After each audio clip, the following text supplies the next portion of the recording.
एक कंकर मिला ना दाल में तो अपना नाम बदल दूंगा रखी। ऐसी दाल तो बड़ी बड़ी दुकानों पे भी नहीं मिलेगी।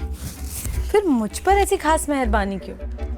मेहरबानी नहीं, सौदा है सौदा, जिसमें तेरा भी फायदा है मेरा भी फायदा है। कैसे?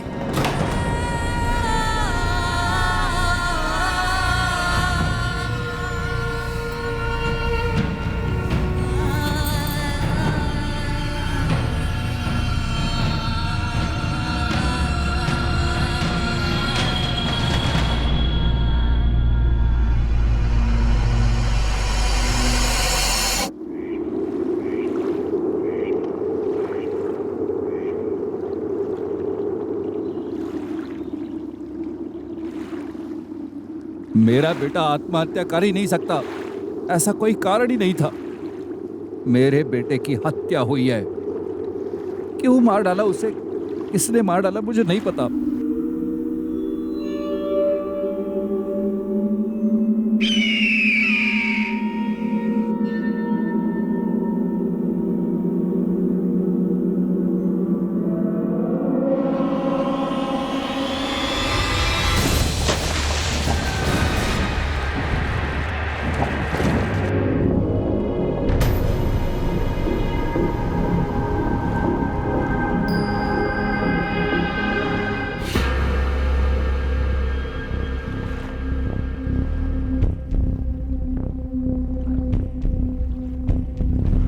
आइडेंटिफिकेशन के लिए बॉडी पर कुछ नहीं है, ना मोबाइल ना वॉलेट, कुछ नहीं। साढ़े साहब, साहब यहाँ स्कूटर है सर, वहाँ स्कूटर एकदम बराबर से पार्क और चाबी भी लगी हुई है। ये देखिए।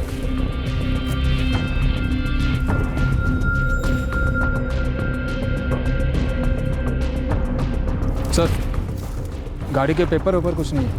वसई विरार आरटीओ का रजिस्ट्रेशन है। अगर ये स्कूटर इसी बंदे का है तो मतलब ये यहाँ पे आया, आराम से स्कूटर पार्क किया और कूद गया,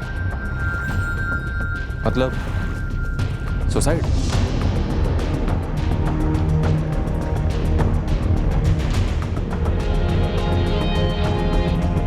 सुसाइड किया है या फिसल कर गिरा होगा? दोनों संभावना है। शराब पी थी? एक बूंद भी नहीं। और मौत कब हुई होगी? लगभग 36 घंटे से ऊपर हो चुके हैं, मतलब परसों 9 जनवरी को इसकी मौत हुई। और इसकी उम्र? 30 से 35 के बीच में। MH4867 एक धनंजय मात्रे का नाम रजिस्टर है, वसई का एड्रेस है। रजिस्ट्रेशन की सॉफ्ट कॉपी मैं आपको ईमेल कर रहा हूँ मैडम। थैंक यू काली साहब। पर क्या आप धनंजय मात्रे के नाम पे रजिस्टर्ड ड्राइविंग लाइसेंस चेक कर सकते हैं? हो कर दो ना।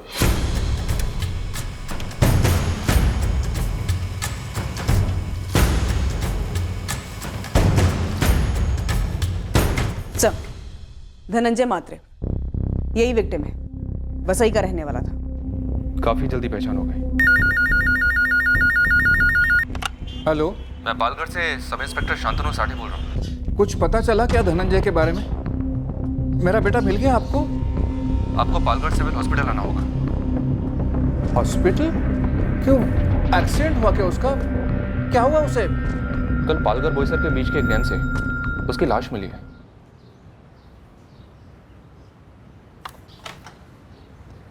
अहो काय झालं? क्या बोले बाबा? अब बोला ना काहीतरी। सांगा ना काय झालं? म्हणतात कुछ लाश वाश मिली है। हाँ?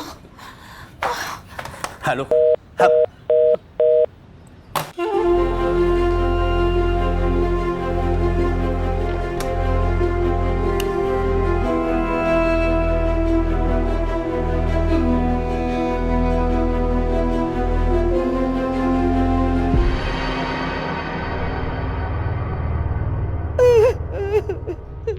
ये कैसे हुआ सर? पानी में गिरा होगा या आत्महत्या। धनंजय की जेब से हमें कुछ नहीं मिला। स्कूटर बगल में ही पार्क था, उसके नंबर से पता किया हमने। धनंजय कभी भी आत्महत्या नहीं कर सकता, कभी नहीं। शायद इसका पैर फिसला होगा और डैम में गिर गया होगा। धनंजय को तैरना आता था? नहीं आता था। पर क्या वो बच्चा है, पैर फिसल गया और गिर गया? वसई से इतनी दूर पालघर और बोईसर के बीच वाले डैम पर धनंजय क्यों आया होगा? हमें नहीं पता सर। वो 9 तारीख को घर से निकला था। नहीं, ऐसा कोई टेंशन नहीं था। यहाँ पालका डैम पर किसी के साथ घूमने आया होगा धनंजय? हमें नहीं पता सर। जब 9 जनवरी की रात मेरा भाई फ़ोन नहीं उठा रहा था तब बाबा ने मुझे फ़ोन किया। तुम भी यहाँ वसई में रहते हो? नहीं सर, मैं पुणे रहता हूँ। रात को ही पुणे से निकला और सुबह पहुँचा और हम सब लोग सीधे पुलिस स्टेशन गए। क्या काम करता था धनंजय? उसकी राशन की दुकान है वसई में, अच्छी चल रही थी।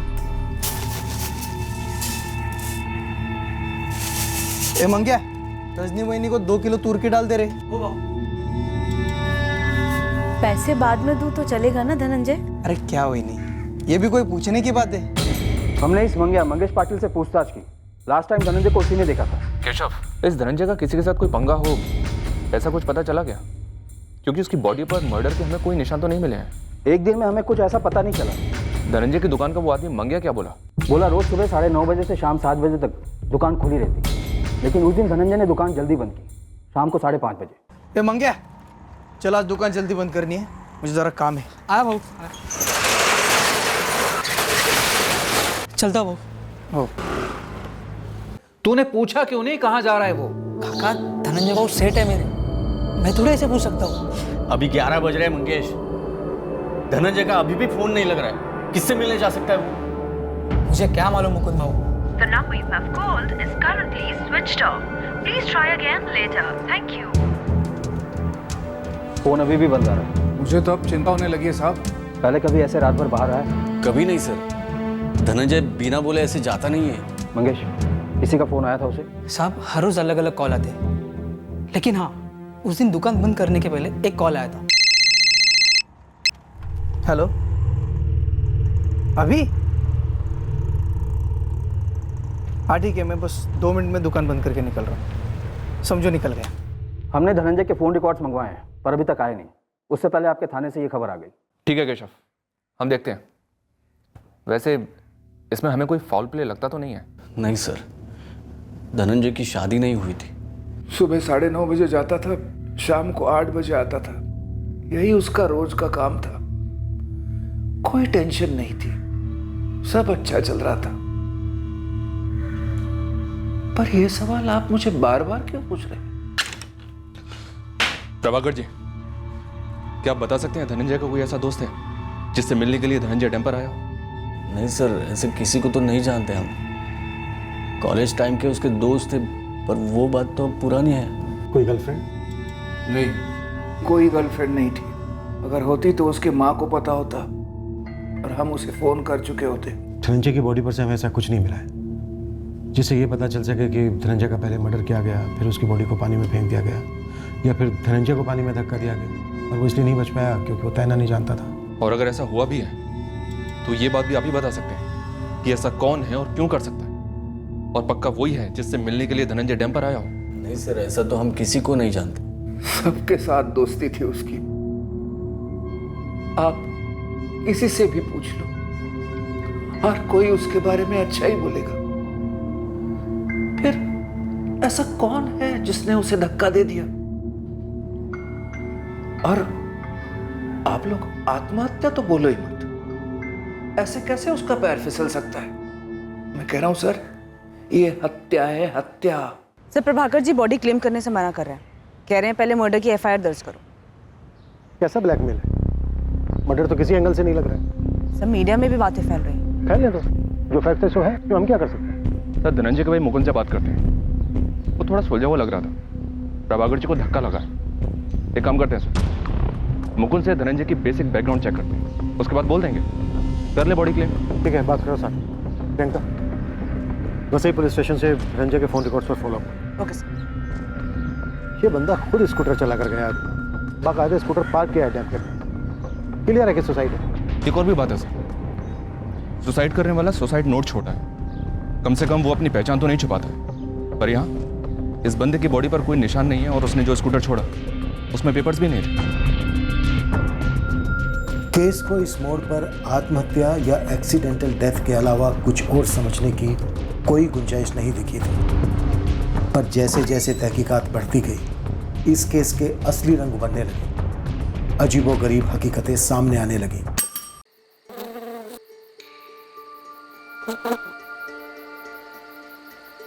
अच्छा चले, काफ़ी लेट हो रहा है।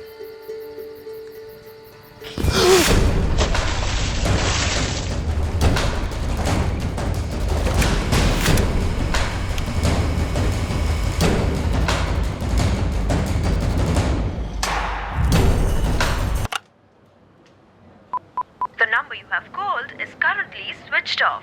धनंजय को एकांत पसंद था। वो अक्सर ऐसी जगहों पर टहलने जाता था। कहाँ जाता था? वो नहीं पता सर। धनंजय 32 साल का था, तो उसका शादी ना करने के पीछे कोई खास कारण? हमारी आई, बाबा, मैं, हम सब खूब जोर देते थे उसे, भाई शादी कर ले, पर नहीं, बोलता नहीं करना, कारण नहीं बताता। आपकी बात होती थी? हाँ सर, हफ्ते में एक बार मैं उसको फ़ोन करता था। तो पिछले कुछ दिनों में आपको कुछ अलग नहीं लगा उसकी बातों में? कोई टेंशन, मायूसी या परेशानी? नहीं सर, ऐसा कभी लगा नहीं। सर उसके साथ मेरी लास्ट बात 7 जनवरी को हुई थी, उसके गायब होने के 2 दिन पहले। एकदम फर्स्ट क्लास चल रहा है दादा। पुणे काय म्हणते, आप लोग कैसे हो? नमिता वहिनी, स्वप्निल? एकदम मजेत। हाँ एकदम मस्त है यार। अच्छा सुन, आई रोज़ रोज़ मुझे फ़ोन करती है, कान खाती है यार मेरा। कहती है धनंजय को शादी के लिए बोल। आपका तो 2 मिनट कान खाती है ना फ़ोन पर, मेरा सोचिए 24 घंटा सामने बिठा कर दिमाग खाती है। नाश्ता, दोपहर का खाना, रात का खाना, तीनों टाइम सेम मेनू। कब करेगा, कब करेगा, कब करेगा? आज तो तुझे जवाब देना ही पड़ेगा धनंजय। अब तू 32 का हो गया, अगले साल 33 का हो जाऊंगा। उसके पहले तेरी शादी होगी, ये पक्का है। अरे कोई तेरे दिमाग में है तो बोल देना हमें। हो गया नाश्ता मेरा, आज एक और शादी हो गई मेरी। अब मैं खुद लड़की ढूंढूंगी और तेरे फोटो के साथ उसकी शादी करा दूंगी। बेस्ट रहेगा, करवा दो। अरे चला, ये तो मैं। कोई लड़की नहीं थी तो क्या कोई लड़का था धनंजय की लाइफ? नहीं सर। कभी पूछा आपने इस बारे में? कभी कोई बात हुई उसके साथ? नहीं सर, ऐसी कभी बात नहीं हुई थी, लेकिन मैं जानता हूँ ना सर, वो वैसा नहीं था सर। धनंजय जहाँ भी जाता टहल एकांत में बैठने, तो क्या हमेशा अकेला होता था? सर उसने हमेशा ऐसे ही कहा है।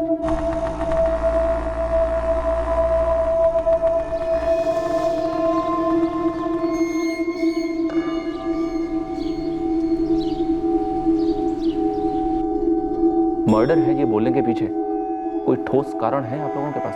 बाबा को ऐसे लगता है सर, मुझे भी ऐसा ही लग रहा था, लेकिन अभी ऐसा लगने लगा कि शायद सुसाइड कर लिया हो। उसे कुछ सता रहा हो जो उसने हमसे कभी शेयर नहीं किया।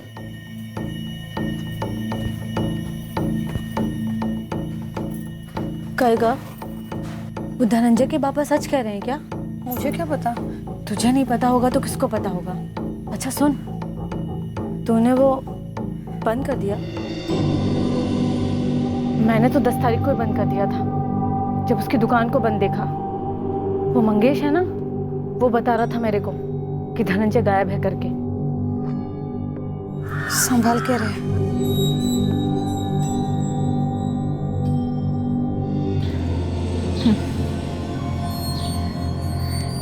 क्या पूछा पुलिस वालों ने? ऐसे ही, कुछ खास नहीं। पापा ढिंडोरा पीट रहे हर जगह कि कत्ल किया है किसी ने, सुसाइड नहीं है। पापा को कुछ बोल दिया है क्या पुलिस वालों ने अलग से, जो शायद हमें पता नहीं? सर, जिस नंबर से धनंजय को लास्ट कॉल आई वो नंबर उसी के नाम और एड्रेस पे रजिस्टर्ड है। ये देखिए। धनंजय कॉलिंग धनंजय। हेलो। कहीं ऐसा तो नहीं कि ये धनंजय झूठ झूठ में बात कर रहा था मंगेश के सामने? क्योंकि लोकेशन भी सेम है और वही सेल टावर है। पर वो ऐसा नाटक क्यों करेगा प्रियंका? वो भी अपने एक मुलाजिम के सामने। पहले केस साफ साफ अकस्मात डूबने या फिर सुसाइड का लग रहा था, लेकिन अब सुसाइड की तरफ वाला पड़ला भारी है। इसे चैलेंज करता कुछ और सामने आया? सर, गुरु खबरी एंड टीम ने पहली रिपोर्ट पेश की है। कोई लफड़ा सामने नहीं आया है धनंजय महात्रे का, सीधा बंदा मालूम होता है। बस एक ही परेशानी थी माँ बाप को सर, कि धनंजय शादी नहीं कर रहा था। पर उसके बड़े भाई मुकुंद ने इस बात से भी रूल आउट नहीं किया सर कि कोई तो बात थी जो शायद धनंजय को परेशान कर रही थी। साढ़े धनंजय के फादर को फोन करो, उनसे कहो कि उनके डाउट के चलते हमने सेकंड पोस्टमार्टम करवाया, लेकिन उससे भी हमें ऐसा कोई अंदेशा नहीं मिला है कि धनंजय का मर्डर हुआ हो। पूरे चांसेस हैं कि सुसाइड हो। इंस्पेक्टर राउत, पालघर थाना। नमस्कार साहब, वसई थाने से कांस्टेबल गोविंद चौहान बोलते हैं। साहब ये धनंजय मात्रे टेढ़ा आदमी था, ऐसा मुझे पता चला था। किस बारे में? सर मेरे चाली में उमेश अहिरे रहता है, दोस्त है। कुछ 2 महीने पहले वो शिकायत लेकर आया था इस धनंजय के खिलाफ। क्या शिकायत थी गोविंद? साहब ये धनंजय सामने से अलग था और पीछे से बिल्कुल अलग। कमीना साला कुत्रिया। अरे हुआ क्या वो तो बोल। साले ने मेरी घरवाली पे हाथ डाला रे। क्या बात कर रहा है तू? और नहीं तो क्या, ऊपर से वो लीचड़ क्या बोलता है मालूम है? हे काय करतो से? अरे दोस्ती का हाथ बढ़ा रहा हूँ। देख तू महीने में 1500 का सामान लेती है ना, वो मैं तुझे 750 में दे सकता हूँ। बदले में 3 बार मेरे साथ बैठ,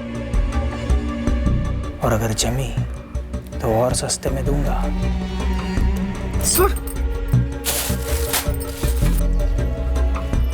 साली एक हाथ से बची है क्या कभी? साली पल्लू गिरा होगा तूने उसके सामने। मैं पल्लू गिराई? अगर मैं पल्लू गिराती तो तेरे पास क्यों आती? ऐसा पति है रे तू? तेरी बीवी का कोई हाथ पकड़ता है और तू थप्पड़ अपनी बीवी को ही मारता है। पण साहब ये लिखित शिकायत देने को तैयार ही नहीं था। लिखित शिकायत? पूरा मोहल्ला कीचड़ उछलता हूँ। रेखा, ये जो बदतमीजी करता था ये उसने सिर्फ एक ही बार की थी या? पहली बार हाथ मारने के बाद बार बार हाथ मारा कुत्ते ने, लेकिन मैडम मेरी मजबूरी भी थी। दूर दूर तक और कोई राशन की दुकान भी नहीं थी। तो जब ये हाथ मारता तो बोलता क्या था? हर हाथ मारने वाले का इरादा एक ही होता है ना साहिब। हमें क्या लिखित में लिख कर दूं कि वो मेरे साथ सोना चाहता था? धनंजय तैरना नहीं जानता था, ये बात तुझे मालूम थी ना? काय साहब? ये कि धनंजय मात्रे को तैरना नहीं आता है, ये बात तू जानता था। तूने शिकायत दर्ज करने, अदालत में उसे सजा दिलवाने के बजाय डैम में सीधा धक्का दे दिया। अगर उसे मारना ही होता तो धक्का क्यों मारना, सीधा गला काट देता उसका। इनके बाद शिकायत करने क्यों आता? साहब धनंजय को पक्का किसी ने मारा होगा। यहाँ एक ये हरकत सामने से आई है और ऐसा आसपास की कई औरतों के साथ भी हुआ होगा।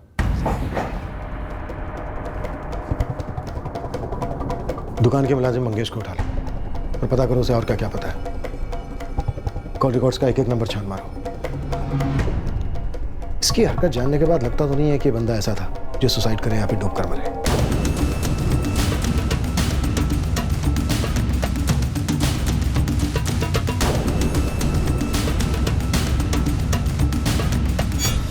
मैं मामूली नौकर था साहब, मुझे सब नहीं पता। धनंजय के नाम और पते पर जो दूसरा सिम है जिससे धनंजय को फोन आया था 9 जनवरी की शाम को 5:30 बजे, वो फोन तूने किया था ना? नहीं साहब, मेरा अपना नंबर है और मैंने कोई गलत काम नहीं किया साहब। तेरे मालिक ने थोके हिसाब से गलत काम किए हैं? साहब मुझे सिर्फ हेमांगी मालूम है। कौन है मांगी? अब वो यहाँ रहती है नहीं रहती वो सब पता नहीं साहब। मंगेश साहब बोल। 1 महीना पहले की बात होगी साहब। धनंजय बहू को फोन पे धमकी दे रही थी। सुन हेमांगी, ये सुसाइड की धमकी मुझे मत दे, समझी ना? ये सुसाइड की धमकी मैं भी तुझे दे सकता हूँ, ठीक है? ये ब्लैकमेलिंग का चक्कर छोड़ दे, रख फोन। कौन है ये मांगी? मुझे नहीं मालूम साहब। जब सब लोग कहने लगे कि धनंजय बाबू ने आत्महत्या की होगी तब मुझे ये बात याद आ गई। बड़ी जल्दी याद आ गई तुझे ये बात? लगता है तेरी याददाश्त का इलाज करना पड़ेगा मुझे। साहब मैं सच बोल रहा हूँ। हेमांगी सुसाइड से कहीं ऐसा तो नहीं है कि किसी और औरत या लड़की ने भी सुसाइड किया हो धनंजय के साथ? इसके बारे में और पता करना होगा सर। शायद धनंजय हेमांगी को हैरेस करता हो, पहले धमकी दी होगी सुसाइड करने की धनंजय को। ये सुसाइड की धमकी मुझे मत दे, समझी ना? सर इतनी क्लोज हो गई कि धमकी दी तो ये भी जानती होगी कि धनंजय तैरना नहीं जानता है और धक्का देकर मार दिया हो। और शायद उसने भी खुदकुशी कर ली हो। पर वहां से बॉडी तो हमें एक ही मिली है, वो भी धनंजय की। ये भी हो सकता है कि सुसाइड की धमकी देकर धनंजय को वहां बुलाया गया हो और फिर धनंजय को धक्का दे दिया हो। सर एक काम करो, धनंजय की फैमिली से पता करो हेमांगी के बारे में। हेमांगी? अब हेमांगी का धनंजय से क्या लेना देना? तो पहले कुछ था क्या? और ये हेमांगी कौन है? हेमांगी से धनंजय की शादी की बात चल रही थी। आगे चलकर धनंजय ने उसे मना कर दिया था। तो ये बात आपने हमें पहले क्यों नहीं बताई? इसमें बताने जैसा क्या था? शायद आपके बेटे की मौत का कारण हो सकता है। हो सकता है कि धनंजय ने हेमांगी के साथ कोई भद्दी हरकत की हो, जैसी वो दूसरी औरतों के साथ करता था। देखिए, आप धनंजय के बारे में कुछ भी मत बोलिए। आप कातिल को पकड़ नहीं पा रहे, या तो जानबूझ के उसे पकड़ नहीं रहे, और ऊपर से मेरे बेटे के बारे में मनगढ़ंत कहानियां बोल रहे, उसे बदनाम कर रहे हो। धनंजय का अतीत उमड़कर वो हकीकत बयान कर रहा है जो शायद आप लोगों से भी गुप्त रखी गई थी। और एक बात, आपका शक अब हमारा शक भी है। हो सकता है कि ये सुसाइड नहीं मर्डर हो। हेमांगी मेरी रिश्तेदार है, मैंने ही बात चलाई थी, लेकिन अब हेमांगी का उसके साथ कोई भी ताल्लुक नहीं था। हेमांगी का एड्रेस और फ़ोन नंबर लिख कर दीजिए, हम हेमांगी से ही पूछेंगे। उसकी शादी तय हो चुकी है, अगले महीने का ही मुहूर्त है, और उस सब के बीच ये सब। सर, हम सब धनंजय का घर बसा देखना चाहते थे। 3 महीने तक बात चली, उसके बाद धनंजय ने मना कर दिया। इस बात को सर अब 6 महीने हो गए। मुकुंद, धनंजय का ना बहुत बड़ा पिटारा खुल रहा है, राशन के बदले शोषण वाला मामला भी, और अभी पता चला है कि हेमांगी ने धनंजय को सुसाइड करने की धमकी दे दी। बनता है हेमांगी से एक बार पूछना तो बनता है कि माजरा क्या था।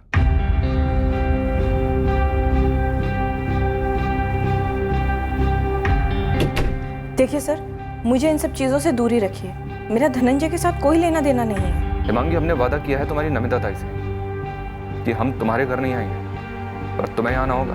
अगले महीने शादी है सर मेरी, 2 मिनट की भी फुर्सत नहीं है। हमें 2 मिनट नहीं, 2 घंटे चाहिए। तुम बोरीवली से यहाँ पाल कर आओ, हमारे कुछ सवालों के जवाब दो और लौट जाओ।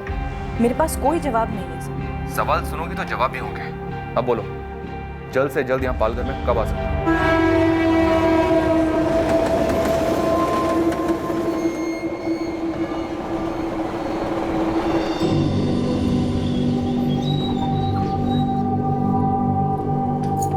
बाबा भी ना, क्या जरूरत थी ऐसे अड़ियल बनने की? आप रोको ना उन्हें। मैं रोकूं बाबा को? जानती नहीं हो तुम उन्हें? अब तो टीवी और अखबारों में भी आने लगा है कि धनंजय ने सुसाइड नहीं किया है, कत्ल हुआ है उसका। अगर हेमांगी की शादी में कोई अड़चन हुई ना, तो उसके घर वाले मेरे आई बाबा को जिम्मेदार ठहराएंगे। नहीं नमिता, ऐसा कुछ नहीं होगा। हेमांगी मंजी हुई लड़की है। धनंजय म्हात्रे सुसाईड केस मुळात सुसाईड नसण्याची बातमी येत आहे। ही केस हत्येची असण्याची संभावना दिसून येते। पुलिस ने अभी तक कोई बयान जारी नहीं किया है, लेकिन इस बारे में हमारे सूत्रों से पता चला है कि हत्याकांड के कुछ सुराग पुलिस के हाथ लग चुके हैं।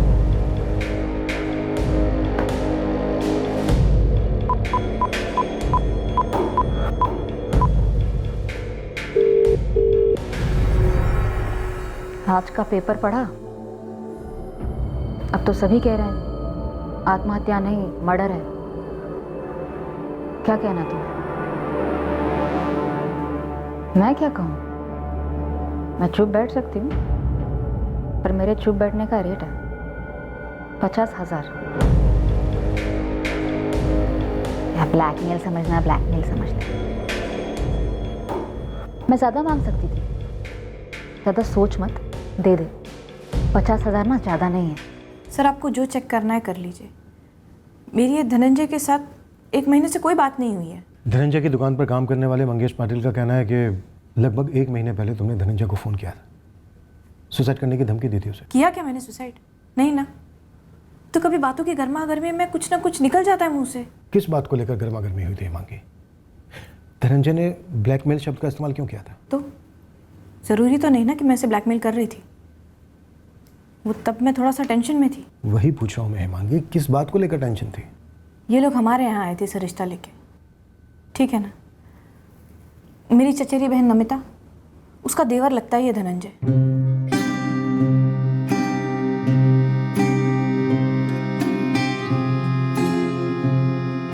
झूठ नहीं बोलूंगी, पहली नजर में एक दूसरे को पसंद किया हमने। उसने शादी को हाँ कहा, उसके बाद ही हम कई बार मिले। हमारे बीच प्यार बढ़ने लगा था। ऐसा लग रहा था सब कुछ सही जा रहा है, और मुझे कोई अंदाजा नहीं था कि उसके मन में क्या चल रहा है, क्या बदल रहा है। फिर अचानक से बोला नहीं करनी शादी। तो तुमने उसे सुसाइड करने की धमकी दी? मैं उसके साथ सो चुकी थी, उसने मेरा इस्तेमाल कर लिया था। गुस्से में आके एक दिन बस मैंने उसे फ़ोन किया, धमकी दी कि मैं आत्महत्या कर लूँगी। जो उसने की या शायद कत्ल हुआ उसका? दोनों में मेरा कोई हाथ नहीं है सर। और ये ऐसे धनंजय जैसे फालतू आदमी के लिए मैं अपनी ज़िंदगी खराब करूँ? तुम्हें पता था धनंजय को तैरना नहीं आता? मुझे सिर्फ इतना पता है कि वो मेरे साथ सोना चाहता था और बस यही इकलौता मकसद था उसका। मैं बेवकूफ़ थी, प्यार कर बैठी। जी मैम, पहला नंबर धनंजय मात्रे के नाम पर है, प्रीपेड है। एड्रेस भी वही है? बिल्कुल मैडम। और बाकी जो 4 नंबर है सेम टू सेम, वही नाम वही एड्रेस। एक आदमी के नाम पे 5-5 सिम? आजकल तो आम हो चला है मैडम, 8-10 सिम वाले कितने कस्टमर हैं।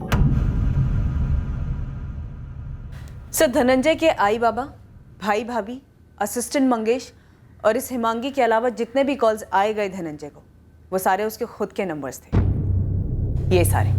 और ये सभी नंबर्स 10 जनवरी से स्विच ऑफ हैं। ये हो क्या रहा है? Dhananjay calling, Dhananjay calling, Dhananjay calling, Dhananjay calling, Dhananjay calling, Dhananjay.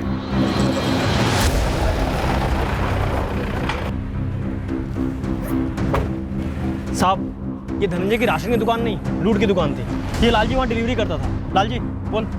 सस्का साहब जी। हाँ जी साहब जी, वो हमारी सांठगांठ थी धनंजय भाई के साथ। बोल क्या था लालजी? साहब जी, वो सरकारी डिपो से राशन का सामान लेकर निकलता था और धनंजय भाई की राशन की दुकान पे आता ही नहीं था।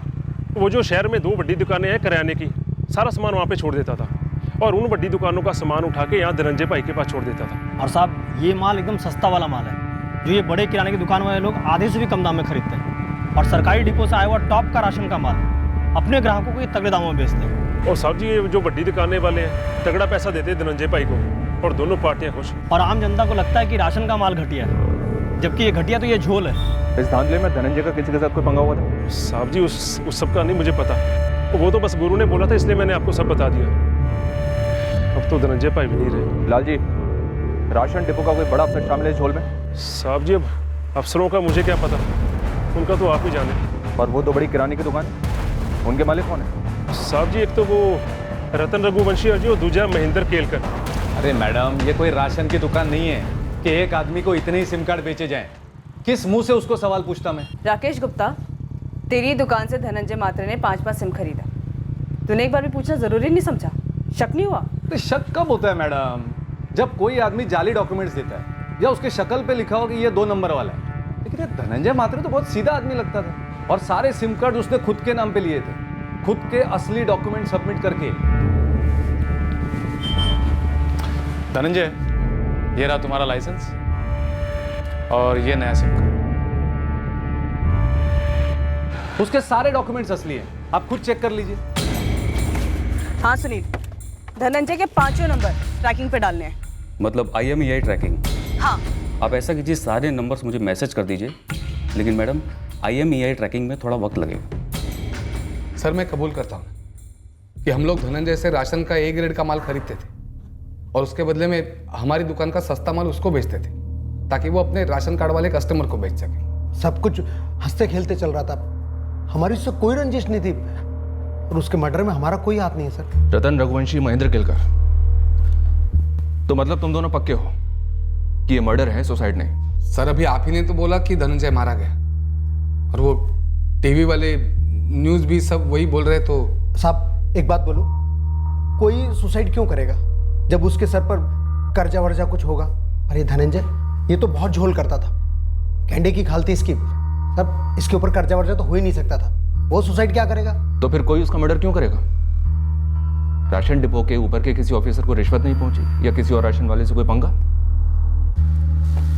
तुम सब के सब दाल में काला मिलाने का धंधा करते हो, कहीं ये काला ज्यादा तो नहीं हो गया? सर, एक बात बोलूं सर, मतलब जो भी मुझे पता है कि हमारी सेटिंग थी, अच्छी सेटिंग थी, चल रही थी, सबको माल मिल रहा था, सब खुश थे।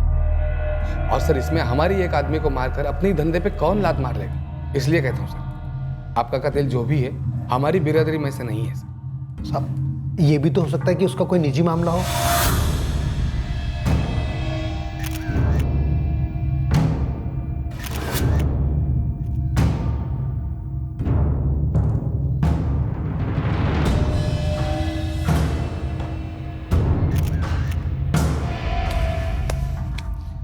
ये थर्ड रेट माल सरकारी डिपो का नहीं है, सारा जब्त कर लिया है।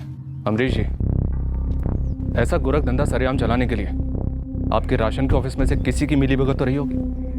महीने के महीने पैकेट भी आता हो तो ढूंढिए और पकड़िए ऐसे अफसर को जो पैकेट लेता था। पर इस एरिया की राशन की दुकानों का निरीक्षण, उनकी देखरेख तो आपके जिम्मे है ना? तो क्या आप जानते हैं कि हमारी इंस्पेक्शन का शेड्यूल इन लोगों के पास पहले पहुंच जाता है और जब हम पहुंचते हैं निरीक्षण के लिए तो सब सही सही सामने रखा जाता है। फिर भी आपको लगता है कि हम इसमें शामिल हैं तो सबूत पेश कीजिए, गिरफ्तार कर लीजिए। अब हमारे सामने धनंजय मात्रे की कई काली करतूतों का चिट्ठा खुला पड़ा था, पर इनमें से कौन सी काली करतूत उसकी मौत के लिए जिम्मेदार थी, ये अभी स्पष्ट नहीं था।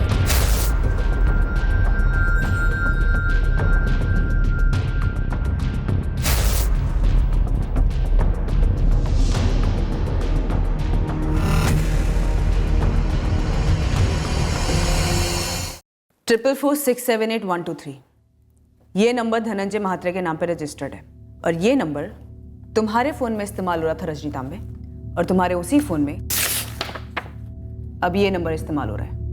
सुधा सावंत, तुम धनंजय मात्रे के नाम पर रजिस्टर्ड सिम कार्ड यूज कर रही थी? हो साहब। क्यों? उषा मांडके, तुम्हारे पति को पता था कि तुम धनंजय मात्रे का दिया हुआ सिम कार्ड यूज कर रही हो? मैडम, मेरे पति को इन सबके बीच में क्यों घसीट रहे हो? ठीक है, नहीं घसीटते तो तुम ही बताओ कि धनंजय महात्रे के साथ तुम्हारा क्या रिश्ता था? तुमने उसका दिया हुआ सिम कार्ड 10 जनवरी को क्यों बंद किया? उसके मरने के ठीक एक दिन बाद। साहब, उस रजनी ने कुछ बोला क्या आपको? क्यों सुधा, ऐसा कुछ है क्या जो सिर्फ रजनी ही मुझे बोल सकती है? तुमने? साहब, उसने भी तो 10 तारीख को फोन बंद कर दिया था, मुझे पूछा भी था। तूने वो बंद कर दिया? जैसे ही खबर फैली कि धनंजय ने आत्महत्या की है, मुझे पक्का यकीन था मर्डर हुआ है उसका। हे साहब, उस आदमी के कारण तो कोई खुद की जान दे दे। वो इतना टेढ़ा, इतना कमीना, इतना गलीज किस्म का आदमी था साहब, वो आत्महत्या नहीं कर सकता। साहब, मैं, रजनी और सुधा, हम तीनों को धनंजय ने अलग अलग नंबर दिए थे एक ही काम के लिए। उषा, ये पहेलियां मत बुझाओ, सीधे सीधे बोलो, तुम तीनों और धनंजय मात्रे के बीच चल क्या रहा था? हम तीनों धनंजय से आधे आधे दाम पे राशन लेते थे, कभी कभी फोकट में भी। लेकिन फोकट की चीज़ की अपनी कीमत होती है ना मैडम, दरअसल बहुत बड़ी कीमत होती है। एक कंकर मिला ना दाल में तो अपना नाम बदल दूंगा रजनी। ऐसी दाल तो बड़ी बड़ी दुकानों पे भी नहीं मिलेगी, फिर मुझ पर ऐसी खास मेहरबानी क्यों? मेहरबानी नहीं, सौदा है सौदा, जिसमें तेरा भी फायदा है, मेरा भी फायदा है। कैसे?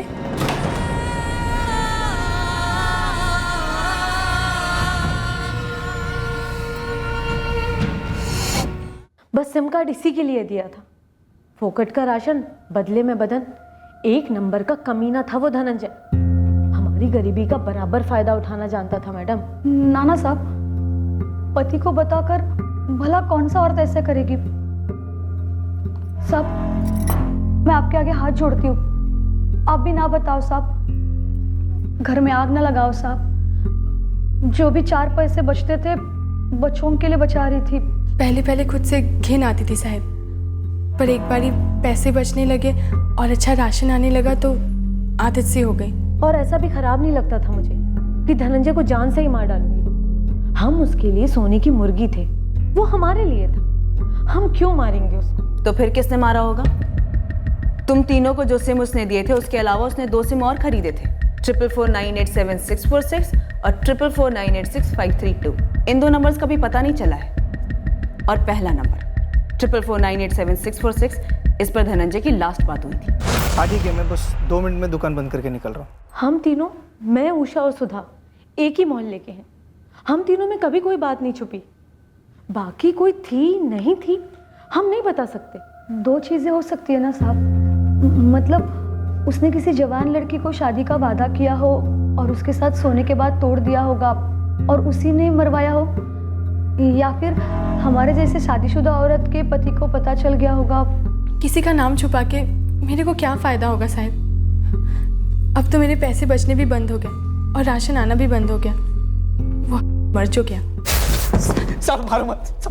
इतने गोरख धंधे चल रहे थे उस राशन की दुकान में, पर तूने ना कुछ देखा और ना सुना। अंधा बहरा था या होना चाहता है? बोल। मैं सच बोल रहा हूँ, मैं वहाँ सिर्फ और सिर्फ काम करता था और ये सब सुनकर मेरा भेजा चकरा गया साहब। अब तेरा भेजा खोपड़ी फोड़कर बाहर निकलेगा साले। इतना सब कुछ चलता रहा उस राशन की दुकान में पर तूने कुछ नहीं सुना। तेरा सेठ 3 या शायद उससे ज्यादा औरतों के साथ सोता था पर तूने कुछ नहीं सुना और कुछ नहीं देखा। साहब अब मैं 2 और 2 जोड़ रहा हूँ। अब मुझे समझ में आ रहा है कि एक टाइम के बाद सेठ उषा ताई, सुधा ताई और रजनी ताई से पैसे क्यों नहीं लेता था। और कितनी ताई थी बे जिनसे तेरा सेठ पैसा नहीं लेता था? साहब नहीं मालूम, कोई दिमाग में नहीं आ रहा साहब। किसके पति ने मार डाला धनंजय को? बोल। साहब मुझे कुछ भी नहीं मालूम साहब। तेरा भी चक्कर चलता था क्या उन औरतों के साथ? कहीं तूने तो नहीं मार डाला अपने सेठ को? कुछ भी मत बोलो साहब, मैं ऐसा कैसे कर सकता हूँ? सेठ था वो मेरा।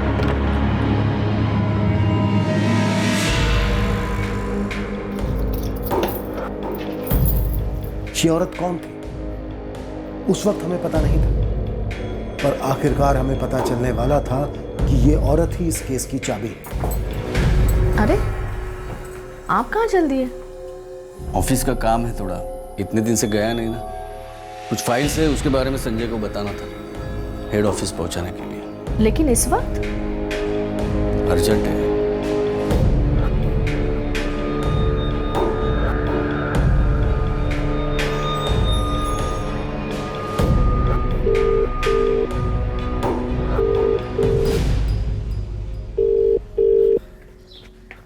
हाँ गुरु बोल। साहब मेरे बंदों ने पूरा वसई विरार छान मारा। ऐसा कोई लॉज नहीं है जहाँ धनंजय औरतों को लेके नहीं जाता है, और हर लॉज में अलग अलग औरतों को लेके जाता है। कुछ ठोस सीसीटीवी या कुछ और? साहब यहाँ वसई बीच के पास एक लॉज है, AK लॉज। 8 तारीख को ये धनंजय एक औरत को लेके आया था वहाँ। रजिस्टर में नाम लिखा हुआ है Urmila Jagtap. Address, phone number या फोटो? नहीं है साहब, सिर्फ लेडीज़ का नाम है। और ये नाम सही लग रहा है क्योंकि बाकी जो 3 औरतें हैं, रजनी, सुधा, उषा, इन तीनों का नाम जैसे हैं वैसा ये लिखता था हर लॉज के रजिस्टर में। मैंने ये रजिस्टर खुद चेक किए साहब। ये उर्मिला जगताप फर्जी नाम नहीं हो सकता। अगर उर्मिला जगताप वाकई में है तो जैसे भी हो हर हाल में हमारे हाथ लगने ही चाहिए। अब तो लग रहा है ये ना एक्सीडेंट केस है और ना ही सुसाइड। कुछ तो जरूर है इसके पीछे और जो भी है उसे सामने लाते हैं। हम उर्मिला जगताप के पीछे हाथ होकर पड़े, पर तब हमें मालूम नहीं था कि हम सही लीड फॉलो कर रहे हैं या नहीं। क्या हमें इस खोज से कुछ और मिलने वाला था जो उषा, रजनी, सुधा से नहीं पता चला था? उर्मिला जगताप? हाँ, किसी ने बोला कि आपको शायद पता है उर्मिला जगताप के बारे में। हमारे गणेश नगर में एक उर्मिला नाम की औरत रहती तो है, पर उसका सरनाम जगताप है ये नहीं पता। उसके घर का नंबर? वो तो मुझे नहीं पता। हाँ, लेकिन गणेश नगर में एक एस्टेट एजेंट है, अर्जुन पवार। आप उससे पूछो, उसको सबके बारे में सब कुछ पता है।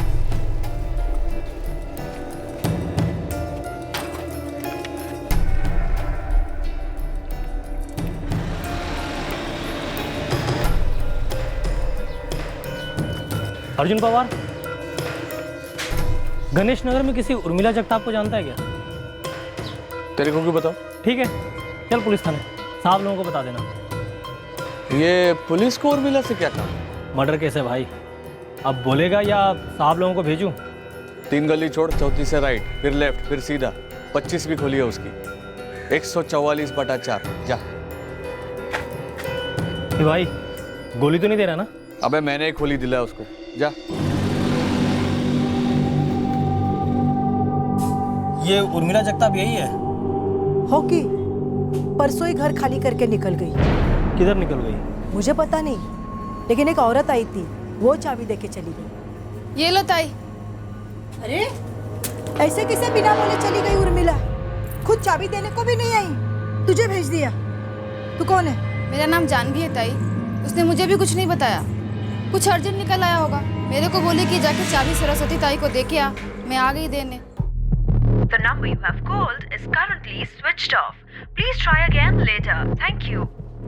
सरस्वती ताई, इस एग्रीमेंट में उर्मिला का कोई और एड्रेस है नहीं और ये मोबाइल नंबर भी स्विच ऑफ बता रहा है। मेरे को क्या मालूम? देखो ये लड़की को है ना, उर्मिला को अर्जुन लेके आया था और ये एग्रीमेंट सब कुछ अर्जुन देखता है। उसको जाके पूछो आप। अच्छा, ये जो औरत चाबी लेके आई थी जानवी, वो कहाँ रहती है? मुझे नहीं पता, मैं नहीं जानती उसे। साहब कुछ तो झोल है। ये तीनों रजनी, सुधा, उषा आपके हाथ लग गई, लेकिन ये उर्मिला, ये रफू चक्कर हो गई। सर उर्मिला का फ़ोन स्विच ऑफ है। कॉल रिकॉर्ड मंगाया और फ़ोन को ट्रैकिंग पे डाल दिया है। गुरु, उस औरत जानवी का क्या हुआ? मकान मालकिन सरस्वती ताई को तो उसके बारे में नहीं पता है। मैं एक काम करता हूँ, मैं इस स्टेट एजेंट अर्जुन पवार के पीछे पड़ जाता हूँ। उसे पता होगा इस जानवी के बारे में। निकल गुरु, ताबड़तोड़। जी सर।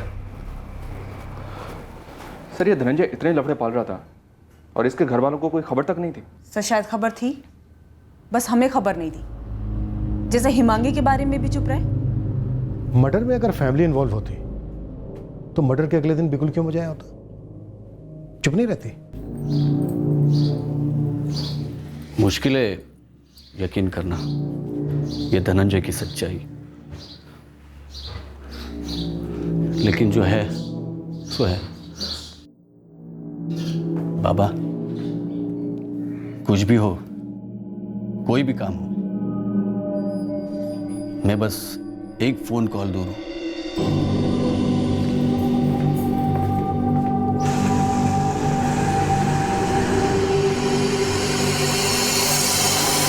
ये जानवी कहाँ मिलेगी और उर्मिला जगताप कहाँ से आई थी और अभी कहाँ मिल सकती है?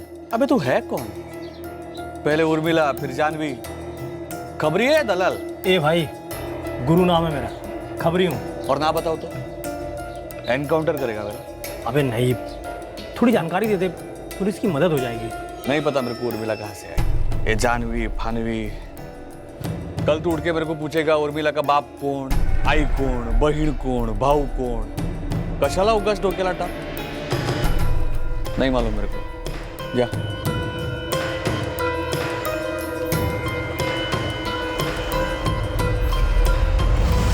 सर वो नंबर जिससे धनंजय को लास्ट कॉल आई थी। हाँ ठीक है, मैं बस 2 मिनट में दुकान बंद करके निकल रहा हूँ। वो नंबर था 444987646 और IMEI ट्रैकिंग से पता चला वो नंबर उर्मिला जगताप इस्तेमाल कर रही थी। और सर ये नंबर भी 10 जनवरी को ही बंद हुआ। 444987646। इस नंबर के अलावा उर्मिला जो दूसरे नंबर यूज कर रही थी, उनके रिकॉर्ड से कुछ मिला? वो सिम कार्ड किसके नाम पर रजिस्टर्ड है? एड्रेस क्या है? उर्मिला जगताप के नाम पर रजिस्टर्ड है, पुणे का एड्रेस है। क्या उर्मिला को हमारी तहकीकात की भनक लग गई थी और उसने भागने का प्लान बना लिया? 50,000 लेकर गायब हो जाऊंगी मैं, किसी को पता भी नहीं चलेगा मैं कहाँ हूँ। किसी को यह भी नहीं पता चलेगा कि धनंजय के साथ हुआ क्या था। पर 50,000 से एक पैसा कम नहीं लूंगी। उर्मिला का पुणे का address? Sir Sambhaji colony Swargate के पास। आप कह रहे थे कि धनंजय की फैमिली अगर इस मर्डर में शामिल होती तो मर्डर क्यों चलाते? हाँ जाहिर सी बात है। सर मैं इस बारे में ये सोच रहा था कि मर्डर का दावा सिर्फ प्रभाकर जी ने किया। ये हत्या है, हत्या। जबकि बड़ा भाई मुकुंद कुछ नहीं बोला, जबकि मुकुंद भी तो पुणे में रहता है सर। इस उर्मिला जगताप को ढूंढते हैं, इसके पास हमारे कई सवालों के जवाब होंगे। साठे तुम एक टीम लेकर पुणे के लिए निकलो और वहाँ पर उर्मिला और मुकुंद के बीच कोई कनेक्शन चेक करो। हम यहाँ जानवी को खोजना है।